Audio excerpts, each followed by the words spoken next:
जबलपुर से हूँ और घोघा बाजार का दामाद हूँ। मैं 27 वर्षों से घोघा बाजार में रह रहा हूँ और मेरा शुरू से ही एक मकसद है कि गरीब के बीच जाकर सही मुद्दा को उनके पास रखना और उनको जागरूक करना। आज इसी मिशन को लेकर मेरा जनता मंच ऐप है। जनता मंच का मकसद है कि गरीबों के बीच, गरीबों के टोला टोला जाकर एक समान शिक्षा, एक समान चिकित्सा, जातिवाद क्या है, आरक्षण क्या है, इनको 5 किलो अनाज मिलता है वो कैसे मिलता है, और स्मार्ट मीटर क्या है, स्मार्ट मीटर से हमारे गरीब परिवार का भविष्य कैसे बर्बाद हो रहा है, इसके बारे में जागरूक करना। मित्रों, अभी हमारे देश में, हमारे देश के नेता के बच्चों के लिए, अभिनेता के बच्चों के लिए इंग्लिश मीडियम प्राइवेट स्कूल की स्थापना है, जहां पर उनके बच्चे पढ़कर डीएम, एसपी, डॉक्टर, प्रोफेसर और इंजीनियर बनते हैं। लेकिन हमारे देश के 80 करोड़ गरीब परिवार के लिए अंगूठा छाप सरकारी विद्यालय की स्थापना कर दी गई है, जहां पे हमारा बच्चा, गरीब का बच्चा घर से भी निकल कर जाता है तो अंगूठा ही लेकर जाता है। क्यों? कि उस गरीब परिवार में उनके माँ को भी शिक्षा नहीं है, उनके पिताजी को भी शिक्षा नहीं है, इसलिए वह बच्चा को घर में भी शिक्षा नहीं मिला, वो अंगूठा लेकर जाता है और परिवार भेजता है बड़ी उत्साहित होकर कि मेरा बच्चा शिक्षा ग्रहण करने जाता है। लेकिन दुर्भाग्य की बात ऐसी है कि वह सरकारी विद्यालय, अंगूठा छाप सरकारी विद्यालय है, वहाँ भी जब बच्चा जाता है तो मैट्रिक और इंटर करने के बाद वहाँ से भी अंगूठा ही लेकर निकलता है। ऐसे में हम गरीब परिवार को सोचना है कि हमारा भविष्य कहाँ जा रहा है।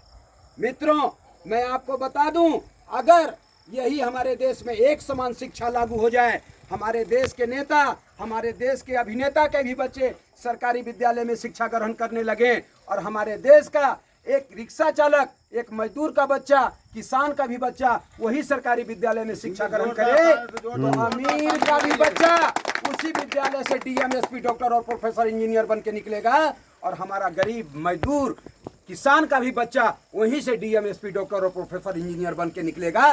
तब हमारे गरीब का उत्थान होगा, तब हमारा गरीब का विकास होगा, तब हमारा गरीब विश्व गुरु बनेगा। इसी प्रकार मित्रों, मैं बता दूं, हमारे देश में 2 समान चिकित्सा नीति है। हमारे देश के नेता, हमारे देश के अभिनेता अपनी इलाज के लिए प्राइवेट हॉस्पिटल का स्थापना कर लिया है, क्योंकि उनके जेब में पैसा है। जब उनकी तबीयत खराब होती है तो प्राइवेट हॉस्पिटल में जाते हैं, अपना इलाज करा के स्वस्थ हो जाते हैं।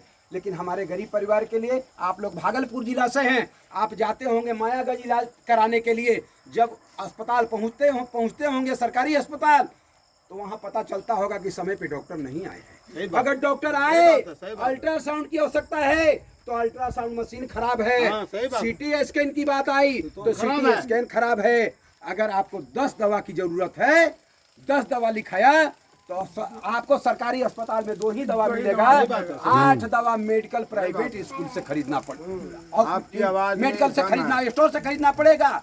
अगर मजदूर के पास, गरीब के पास पैसा नहीं है जेब में, तो वह बेचारा एड़ी रगड़ते रगड़ते इलाज के बिना उसका दम टूट जाता है।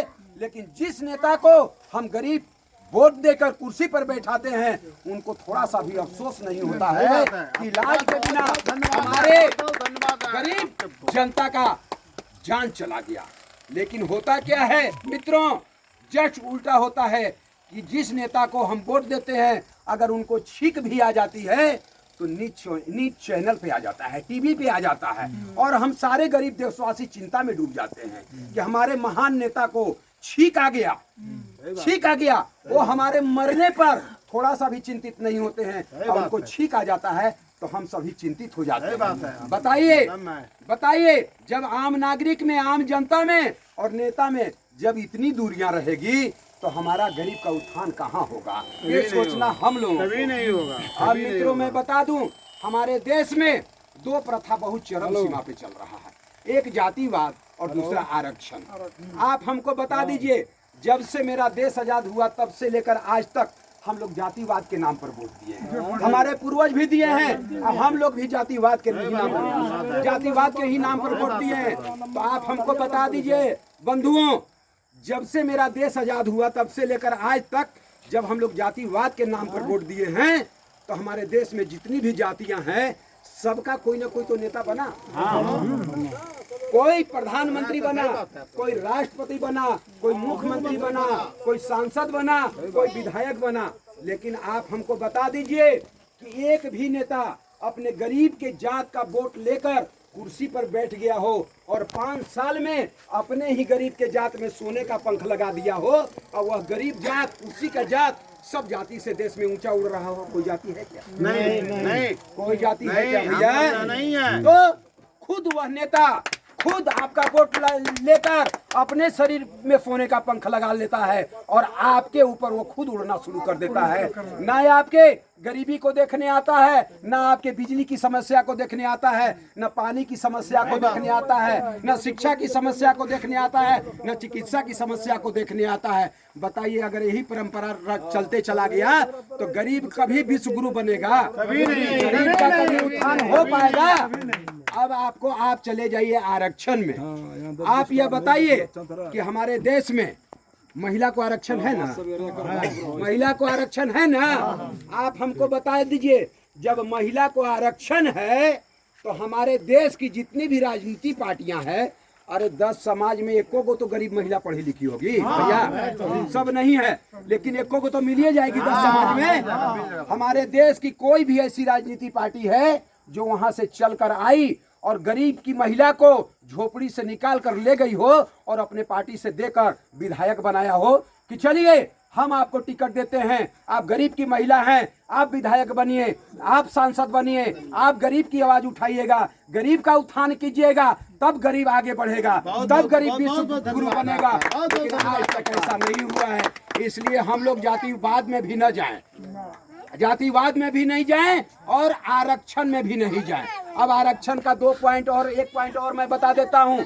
हम गरीबों के बच्चे अंगूठा छाप सरकारी विद्यालय में पढ़ते हैं और हम ही का जो आरक्षण लिए हुए हैं, जो संपन्न लोग हैं, नेता लोग हैं, उनका बच्चा प्राइवेट इंग्लिश मीडियम स्कूल में पढ़ता है। जब सर्विस लेने की बारी आती है तो हमारा गरीब का भी बच्चा वहां बैठता है और उनके भी बच्चे बैठते हैं। तो आप ये बताइए, जिसको शिक्षा नहीं मिल रहा है हम गरीब परिवार के बच्चे को, वो 60% लाएगा क्या? नहीं लाएगा क्या? और आप ही के जो संपन्न लोग हैं, जिसका बच्चा इंग्लिश मीडियम प्राइवेट स्कूल में पढ़ रहा है, वो न 60 अंक लाता है, वो न डीएम एसपी डॉक्टर और प्रोफेसर बनता है। आपका बच्चा, आप ही के गार्जियन आपे बोलते हैं कि हम तुमको पढ़ाने के लिए भेजे। बताओ क्या कमी हो गई तुम में कि तुम वहां से छट गया और हमारी ही जात के नेता और अभिनेता का बच्चा डीएम एसपी डॉक्टर और प्रोफेसर बन गया। तुम कुछ नहीं कर पाओगे, तुम चलो मेरे साथ डेली कुदारी करना। बताइए कितना दुर्भाग्य है मेरे गरीब तबके के परिवार को, कितना है कि आज उसका गार्जियन, पिताजी, भाई भी डेली कुदारी कर रहे हैं, ईंटा पाथ रहे हैं और बेचारा मैट्रिक और इंटर करने के बाद भी जब सर्विस से छट जाता है तो आप भी उसके साथ उसको लेकर डेली कुदारी ही करने के लिए निकल जाते हैं। ऐसे में हमारा देश विकास कर पाएगा? आप विकास कर पाएंगे? मित्रों, मैं आपको बता देता हूँ, हमारी सरकार बोली थी, बिहार की सरकार बोली थी कि हमारे बिहार में लालटेन युग चल रहा है, हम सभी को लालटेन युग से निकालेंगे, बिजली की ओर ले जाएंगे। और सही में लालटेन युग से निकाले, बिजली दिए। अब बिजली दे के किरासनो तेल काट लिए गरीब का किरासन तेल भी काट लिए। बिजली तो दे दिए, बिजली की आदत हमारे गरीबों की पड़ गई। फिर अब वही सरकार क्या कर रही है कि स्मार्ट मीटर लगाने का काम कर रही है। और स्मार्ट मीटर का मतलब होता है, गरीब यही समझता है कि बहुत सुंदर होता है, और सुंदर तो है, देखने में सुंदर है वह, लेकिन उसका काम इतना काला है, दिल इतना काला है कि आप गरीबों का जो है ना सारा पैसा रिचार्जे में चला जाएगा, सारा पैसा रिचार्जे में चला जाएगा। न आप बच्चों को शिक्षा दे पाएंगे, न अपनी व्यवस्था को सुदृढ़ कर पाएंगे। लेकिन मित्रों, मैं बता देता हूँ, पहले का जो मीटर था वो बिजली बिल जब आपका आता था, आप लोगों के पास, मजदूर के पास बराबर पैसा रहता है क्या? बराबर पैसा रहता है। तो पहले वाला जो मीटर था, बिजली बिल अगर इस महीना में आ गया, नहीं देते थे तो अगला महीना भी दे देते थे, लेकिन बिजली कटता नहीं था।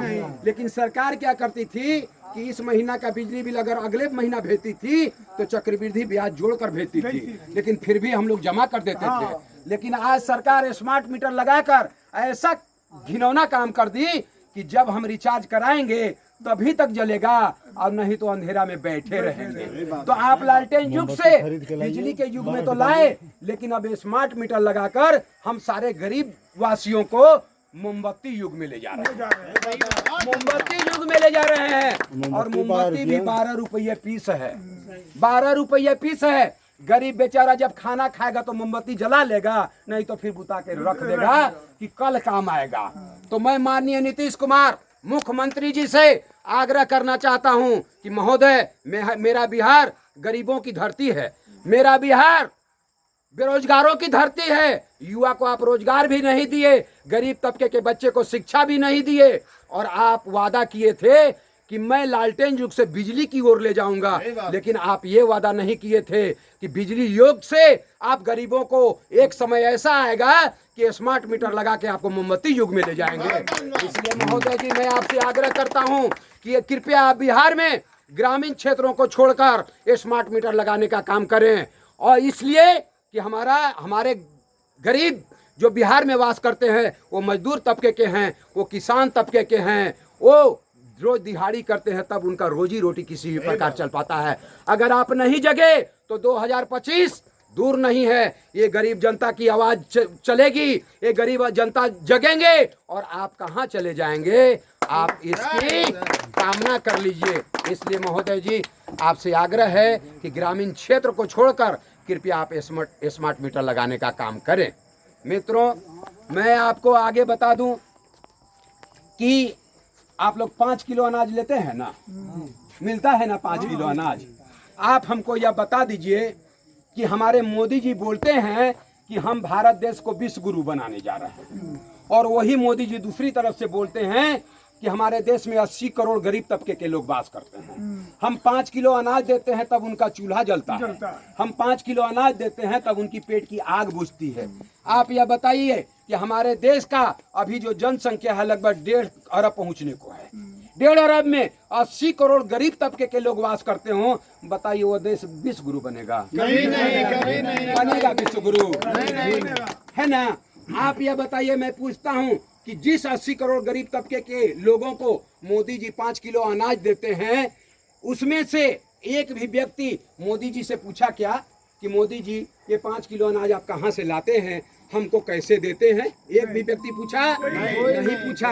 और मोदी जी भी गरीब जनता को बताने का काम नहीं किए, क्योंकि मोदी जी अच्छी तरह से जानते हैं कि अगर गरीब जनता को हम बताएंगे तो गरीब जनता हमसे कट जाएगी। मोदी जी अच्छी तरह से जानते हैं कि हमारा जो भारत देश है, गरीब तबका का जो वास करता है वो मुफ्त का खाता है तो मुफ्त का वोट देता है, इसलिए आपको जागरूक नहीं किए। लेकिन मैं आपको बता देता हूं कि वो 5 किलो अनाज कहां से आता है और वो 5 किलो अनाज आपको कैसे मिलता है।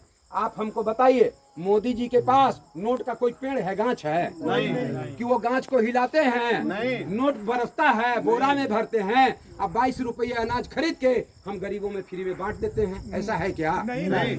तो मैं बता देता हूँ, फ्री को खिलाकर, फ्री में खिलाकर और मुफ्त का वोट लेने का काम मोदी जी कैसे किए। हम सारे गरीब वासियों को 5 किलो अनाज देने के लिए मोदी जी विश्व बैंक से इतना कर्ज ले लिए हैं कि हमारा प्रत्येक नागरिक भारत देश का 1,40,000 रुपया 1,40,000 रुपया का कर्ज में डूबा हुआ है। अगर मोदी जी यह चीज बता देंगे कि हम जो 5 किलो अनाज आपको दे रहे हैं, आप 1,40,000 रुपया के कर्ज में डूबे हैं, 5 किलो अनाज को छुएगा? नहीं। 5 किलो अनाज को छुएगा? नहीं ना छुएगा। अब आप सुन लीजिए, हमारे मोदी जी बोलते हैं कि हम देश को विश्व गुरु बनाने जा रहे हैं। आप यहाँ पर अगर युवा हैं तो हमारे युवा साथी बताएं कि अदर कंट्री के कितने बच्चे अच्छी शिक्षा ग्रहण करने के लिए हमारे देश में आते हैं? एक भी नहीं। लेकिन हमारे देश के कितने विद्यार्थी अच्छी शिक्षा ग्रहण करने के लिए अदर देश जाते हैं? बहुत सारे जाते हैं। लेकिन फिर भी मोदी जी हमारे देश को विश्व गुरु बनाने जा रहे हैं। आप हमको बताइए, अदर कंट्री के कितने लोग अच्छी इलाज के लिए हमारे देश में आ रहे हैं? एक भी नहीं। लेकिन हमारे देश से कितने लोग अच्छी इलाज के लिए दूसरे देशों में जा रहे हैं? फिर भी मोदी जी बोलते हैं कि हम भारत देश को विश्व गुरु बनाने जा रहे हैं। बताइए, इतनी विसंगतियां जिस देश में रहेगी, गरीब जनता के बीच रहेगी, वह देश कभी विश्व गुरु बनेगा? कभी नहीं। वह देश कभी उत्थान करेगा? अभी मैं आपको बता देता हूं, मोदी जी हमारे देश के किसानों को साल में 6,000 रुपया दे रहे हैं ना। आप ये बताइए 6,000 रुपया से किसान को क्या होने वाला है? कुछ नहीं। मोदी जी को तो यार और भी कर्ज लेकर दे रहे हैं, कर्ज लेकर दे रहे हैं, विकसित नहीं कर रहे हैं, कर्ज लेकर। तो किसान को मोदी जी एक काम न करें कि खाद सस्ता कर दें, बीज सस्ता कर दें, बिजली मुफ्त में दे दें, और जो किसान अभी 1 एकड़ में 100 मन अनाज उपजा रहा है, आप महोदय जी ऐसा तकनीक लाएं कि किसान 1 एकड़ में 150 मन अनाज उपजाने लगे, तब न किसान आगे बढ़ेगा, तब न किसान का तरक्की होगा, तब न किसान की सुगुरु बनेगा। उनको ऐसा तकनीक लाना चाहिए। भाई साहब, मैं आपको बता दूं, हमारे मोदी जी बोलते हैं कि हमारा देश डिजिटल इंडिया और विश्व गुरु बनेगा। डिजिटल इंडिया का मतलब यह नहीं होता है कि आप हमारे अकाउंट में जो पैसा भेज दिए वो अकाउंट में ही रहे। गरीब के पास शिक्षा नहीं है, वो पैसा निकालिए नहीं पाता है, जाता है तो दूसरे से फॉर्म भरवाता है। तो आप शिक्षित बना दीजिएगा तब ना, आप भेजिएगा तो गरीब अपने से निकाल लेगा, नहीं तो वो अपना ही पैसा निकालने के लिए उसको 20 रुपया किसी को देना पड़ता है भरने के लिए। एटीएम यूज नहीं करने आता है, तो बताइए ऐसे में हमारा देश डिजिटल इंडिया भी बन पाएगा क्या? कभी नहीं बन पाएगा। तो मित्रों, हमारे पास तो बहुत सारी बातें हैं, बहुत चीज को मैं आपको बता दिया। आप ग्रामीण क्षेत्र के लोग हैं, शिक्षा की कमी है, इसलिए आपका भविष्य जो है ना एक समान शिक्षा है। आप अपने बच्चे को, आप डेली कुदारी मजदूरी करते हैं, बच्चे को भी से कराइएगा, बच्चे से भी वही कराइएगा। तो आप कभी भी लड़ाई लड़िए तो एक समान शिक्षा की लड़ाई लड़िए, कभी भी लड़ाई लड़िए तो एक समान चिकित्सा की लड़ाई लड़िए, कभी जातिवाद में नहीं फंसिए, कभी आरक्षण में नहीं फंसिए। आप बताइए कि हम लोग ग्रामीण है ना, एक चूहा को फंसाने के लिए हम लोग कौन कौन सा उपाय करते हैं? पिंजरा लाते हैं, उसमें रोटी डालते हैं और भी कोई पदार्थ डालते हैं ताकि चूहा लालच में आके फंस जाए, है ना। और वो चूहा लालच में आके फंस जाता है, अपना जिंदगी बर्बाद कर लेता है। उसी प्रकार मुफ्त का देकर, मुफ्त का वोट लेकर हम गरीब का जो है जिंदगी बर्बाद किया जा रहा है। इस चीज से आप बचिए, इस चीज को आप समझिए। मित्रों, अब मैं आपको बता देता हूँ, आपका संदेश पहुंचाने के लिए मैं मोदी जी को लिखा हूं, मैं मोदी जी को लिखा हूं, संदेश दे रहा हूं। माननीय मोदी जी, हमारे देश में 2 शिक्षा नीति आई है, फिर आप हमारे भारत देश के 80 करोड़ गरीब देशवासियों को डिजिटल इंडिया और विश्व गुरु बनाने की कसम कैसे खाई है? मैं बोलता हूं आप लोगों का कि गरीब तो खास हैं, अभी तो आपके पास हैं। नेता को मैं संदेश दे रहा हूं, आप ग्रामीण का, ये गरीब तो खास हैं, अभी तो आपके पास हैं, जब हटेंगे ये गरीब आपसे तो लगेगा गले के फांस है। मित्रों, मैं बता देता हूं, आप सभी गरीब जब ये जनता मंच की बात को समझ जाएंगे तो नेता से कटिए न जाएंगे। अगर कटेंगे तो उनको अपने आप न फांसी लग जाएगा, क्योंकि वो खुलेआम घूमते हैं। अगर दादागिरी करते हैं तो आपके वोट पे करते हैं, आपके वोट पे वो कुर्सी पर बैठते हैं। मैं आपको बता देता हूं, हमारे देश में गरीबों की संख्या विशाल है, संपन्न लोग वोट करने नहीं जाता है। इसलिए नहीं करने जाता है कि उसको गर्मी सहने की शक्ति नहीं है, उसको बरसात सहने की शक्ति नहीं है, उसको सर्दी सहने की शक्ति नहीं है। अगर ये तीनों मौसम सहने की अगर शक्ति है तो हम सभी गरीब देशवासियों में हैं। गर्मी में हम अपनी दिहाड़ी 300-200 का दिहाड़ी छोड़ देते हैं, किसानी छोड़ देते हैं खेत का, और लंबी कतार में लग जाते हैं कि जिस नेता को हम वोट देने के लिए जा रहे हैं वो हमारा तकदीर बदलेगा, वो हमारा भविष्य बदलेगा। लेकिन आज तक बदल पाया है क्या? नहीं बदल पाया है क्या? इसलिए मित्रों, आप लोगों को सावधान हो जाना है कि फंसना कभी नहीं है। अब मैं आपको देखिए, मैं चेतावनी दे रहा हूं प्राइवेट स्कूल वालों को भी, आप लोगों के माध्यम से। तेरे आंख की पानी मर गई, इन गरीबों के दिलों से तेरी जवानी मर गई। थोड़ा भी नहीं सोचा प्राइवेट स्कूल चलाने वाले, तेरे प्राइवेट स्कूल चलाने से भारत देश के सरकारी विद्यालय की कहानी ही खत्म हो गई। मित्रों, मैं आपको बता देता हूं, एक दोहा देखिए, स्वयं जनता मंच मैं लिखा हूं। क्या लिखा हूं देखिए, शिक्षा कैसे कराता है। आप देखिए, मुझे जात नहीं इन गरीबों की जमात चाहिए, देश में एक समान शिक्षा की सौगात चाहिए। अब शिक्षा देखिए रो क्या रहा है, शिक्षा रो रहा है, व्याख्या कर रहा है, मैं शिक्षा हूं, मुझे बर्बाद मत कर, मैं शिक्षा हूँ, मुझे बर्बाद मत कर। मैं सबका हूँ, मुझे आजाद कर। क्यों उलझा रखा है मुझे तू अपनी गंदी राजनीतियों में? मैं शिक्षा हूँ, देख मुझे बांटना अमीरी और गरीबी के दलदल में। अगर इतना ही मतलब है तुझे इस दुनिया के हम सभी गरीबों से, तो आ, मैं शिक्षा हूँ, मुझे आजाद कर अपनी गंदी राजनीति। क्योंकि मैं ही वो आधार हूँ जो सब में समा जाऊं, क्योंकि मैं ही वो आधार हूँ जो सब में समा जाऊं। देश में एक समान शिक्षा हो जाए तो मैं सही में देश को डिजिटल इंडिया और विश्व गुरु बना जाऊं। हमारे भारत देश के महान नेता अपने बच्चों को सरकारी विद्यालय में पढ़ाने से इतना घबराते क्यों हो? जब अच्छी शिक्षा, अच्छी व्यवस्था है सरकारी विद्यालय में, तो अपने बच्चों को पढ़ाते क्यों नहीं हो? हम रहें या न रहें, हम रहें या न रहें, सभी गरीबों को एक समान शिक्षा की सौगात मिलनी चाहिए। हमारे देश के प्रधानमंत्री, राष्ट्रपति, मुख्यमंत्री, मंत्री, सांसद व विधायक के भी सारे बच्चों को सरकारी विद्यालय में शिक्षा ग्रहण करनी चाहिए। आगे वादा है हम सभी गरीब देशवासियों का, माननीय प्रधानमंत्री, राष्ट्रपति, मुख्यमंत्री, मंत्री, सांसद व विधायक महोदय से, फिर आपके बच्चों के साथ साथ हम सभी गरीबों के बच्चे भी डीएम, एसपी, डॉक्टर बनकर जरूर नाम रोशन करेंगे हिंदुस्तान के, क्योंकि सच्चे और अच्छे लाल हम ही हैं हिंदुस्तान के। मित्रों, मैं आपके पास इसलिए आया हूं, मेरा यह मिशन पूरे देश में चलने वाला है। मैं प्रत्येक गली गली जहां 10 गरीबों की संख्या है, जहां शिक्षा की कमी है, मैं यह ठान लिया हूं कि हमें वहां पहुंचना है और गरीब को आवाज देना है। आप हमसे जुड़िए, तबे मिशन सफल होगा। आपको पता होना चाहिए मित्रों कि 1616 ईस्वी में लंदन एक ऐसा देश था जो 1616 ईस्वी में अपने यहाँ प्राइमरी से शिक्षा की स्टार्ट किया, लेकिन उसके 1000 वर्ष पहले हमारे यहाँ विश्वविद्यालय था। तब तो अदर कंट्री के लोग शिक्षा ग्रहण करने आते थे। विक्रमशिला विश्वविद्यालय था, तक्षशिला था, नालंदा विश्वविद्यालय था, बहुत सारा जो है विश्वविद्यालय उसके 1000 वर्ष पहले हमारे यहाँ मौजूद था। लेकिन आज आप वही देखिए कि आज वही लंदन, वही ब्रिटिश प्राइमरी से विश्वविद्यालय तक पहुंच गया और हमारे यहाँ की शिक्षा राजनीतिक कारणों से विश्वविद्यालय से प्राइमरी स्तर तक पहुंच गया। तो बताइए वह देश कैसे विश्व गुरु बन सकता है? यहाँ का गरीब का कैसे उत्थान हो सकता है? आपको मैं बता दूं, आप लोग यही सोचते होंगे कि ये आए हैं अकेला बोल रहे हैं, आखिर यह मिशन कैसे पूरा होगा? तो मैं आपको बता देता हूं भैया, 1911 में हमारे देश में जब आज़ादी की बिगुल बज चुकी थी, आज़ादी के कगार पर जब हम लोग जा रहे थे, उस समय हमारे देश की संख्या 31 करोड़ थी।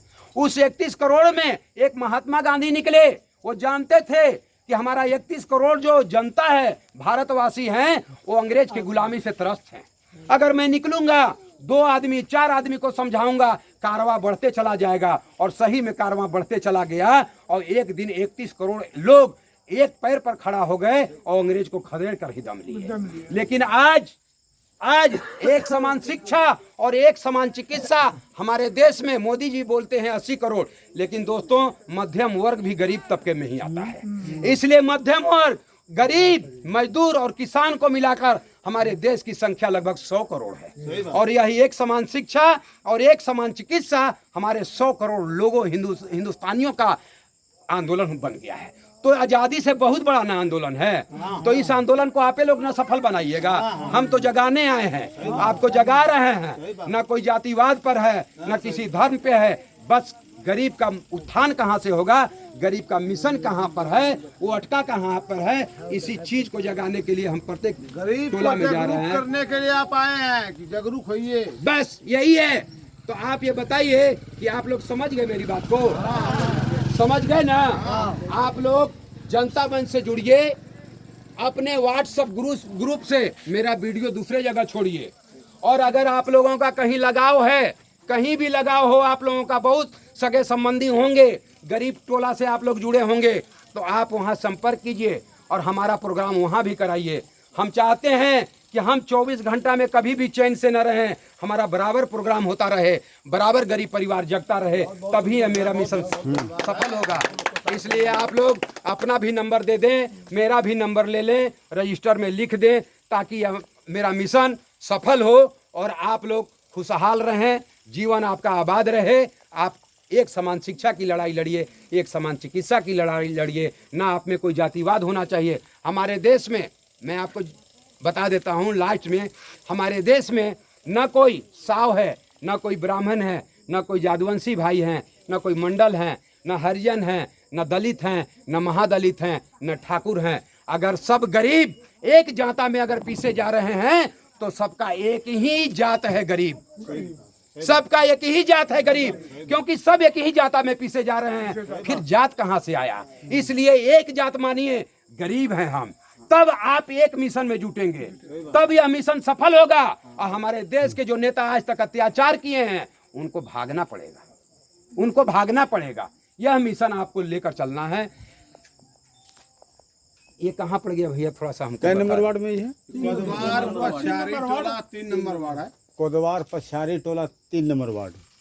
मैं जनता मंच संतोष दुबे आज पंचायत कोदवार के पछियारी टोला वार्ड नंबर 3 मैं अपना एक समान शिक्षा, एक समान चिकित्सा का अभियान चलाया गरीब ग्रामीणों के बीच। गरीब ग्रामीणों ने हमारे अभियान को सराहा और सब एक स्वर में बोले कि आप आगे बढ़िए, आपके कंधा पर हम लोगों का हाथ है, हम आपके मिशन से जुड़ेंगे, आपके मिशन को सफल बनाएंगे और देश में सभी गरीबों को एक समान शिक्षा के लिए जगाएंगे, एक समान चिकित्सा के लिए जगाएंगे। तब हम लोगों का उत्थान होगा, तब हम लोग विश्व गुरु बनेंगे, तब हमारा किसान खुशहाल होगा। इसी के साथ हम अपनी वाणी को विराम देते हैं। मैं संतोष दुबे, जनता मंच, घोघा, भागलपुर। जय हिंद, जय भारत।